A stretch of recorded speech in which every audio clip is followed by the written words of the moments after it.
এবার আসেন প্রিয় ভাই আমার, আমার দোয়া কবুল হওয়ার জন্য কিছু শর্ত আপনার মধ্যে থাকা লাগবে। বলেন, দোয়া কবুল হওয়ার জন্য কি থাকা লাগবে? শর্ত থাকা লাগবে। এতক্ষণ আপনাদেরকে বলছি যে দোয়া কেন কবুল হয় না, কি কারণে দোয়া কবুল হয় না।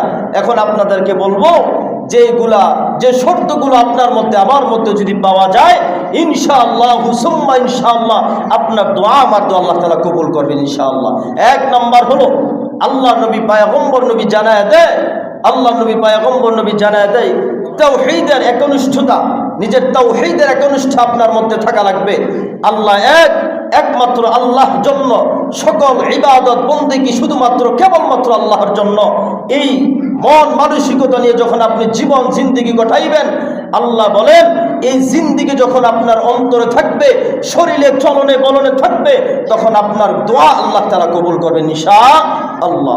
প্রিয় ভাই আমার, আল্লাহ রাসূল সাল্লাল্লাহু আলাইহি সাল্লাম বলেন, আমার দোয়া কবুল হওয়ার জন্য 2 নম্বর শর্ত হলো, আমি সারা দিন ভর যদি দোয়া করতে থাকি, আপনার মধ্যে যদি শর্তগুলো না পাওয়া যায়, আপনি সারা দিন ভর 50 বছর 60 বছর দোয়া করতে পারেন, দোয়া কবুল হবে না।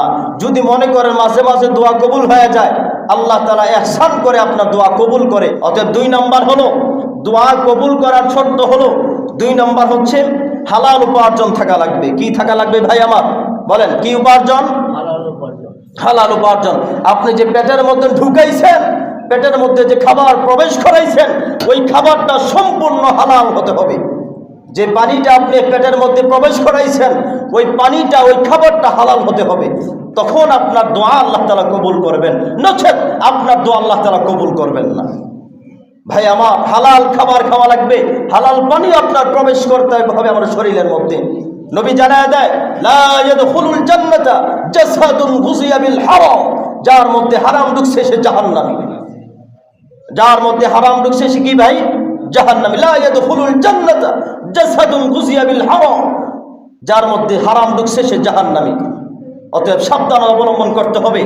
হারাম আপনার মধ্যে যদি ঢুকে, তাহলে আপনার দোয়া কবুল হবে না। যদি না ঢুকে, হালাল পয়সা কষ্টে জীবনযাপন করতেছেন, আপনার দোয়া কবুল হবে ইনশাআল্লাহ। ভাই আমার, 3 নম্বরে আল্লাহ নবী জানায় দেয়, গুনাহ থেকে দূরে থাকা এবং আল্লাহর কাছে তাওবা করা। কি করা ভাই? গুনাহ থেকে কি করা? দূরে থাকা। গুনাহ যেন আপনার আমার যেন না হয়, গুনাহ থেকে দূরে থাকবেন। গুনাহ থেকে দূরে থাকা এবং আল্লাহর কাছে তাওবা করার অভ্যাস যার মধ্যে থাকবে, এই গুণগুলা যার মধ্যে থাকবে, তাদের দোয়া আল্লাহ তাআলা দোয়া কবুল করবেন ইনশাআল্লাহ। প্রিয় ভাই আমার, তারপর আল্লাহ রাসূল সাল্লাল্লাহু আলাইহি সাল্লাম বলেন, 4 নম্বর হলো, মনে দৃঢ় বিশ্বাস রাখা লাগবে যে আপনি আল্লাহর কাছে দোয়া করতেছেন। মনে দৃঢ় বিশ্বাস থাকা লাগবে, আল্লাহ আমার দোয়া শুনছেন, আল্লাহ আমার দোয়াগুলো কি করছেন? আল্লাহ তাআলা শুনতেছেন। এটা মনে দৃঢ় বিশ্বাস স্থাপন করা লাগবে আপনার মধ্যে, যে আল্লাহ আমার দোয়াগুলো, প্রার্থনাগুলো, আমার মুনাজাতগুলো আল্লাহ তাআলা শুনছেন।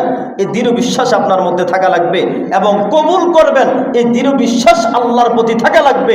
তখন আপনার দোয়া আল্লাহ তাআলা কবুল করবেন। যদি আপনি এলোমেলো, এত বড় লম্বা, এত দোয়া, এত কিছু যদি এমনভাবে দোয়া করেন, আপনার দোয়া নচেত কখনো কবুল হবে না। অতএব আল্লাহর কাছে চাওয়া লাগবে, আল্লাহর কাছে মন মানসিকতা ওইভাবে দিয়ে যে আল্লাহ কবুল করবে, আল্লাহ শুনছেন, আল্লাহ কবুল করবেন। এই মন মানসিকতা দৃঢ় বিশ্বাস স্থাপন থাকা লাগবে আপনার মধ্যে, তখন আল্লাহ তাআলা দোয়া কবুল করবেন। প্রিয় ভাই আমার, 5 নম্বরে একটি কাজ করবেন, সেটি হচ্ছে দোয়া যদি আপনি কবুল করাইতে চান, আল্লাহর কাছে কোনো প্রার্থনা কবুল করাইতে চান, 1 নম্বর হচ্ছে আপনি দোয়ার শুরুতে দুরুদ পাঠ করবেন একবার। বলেন কয়বার?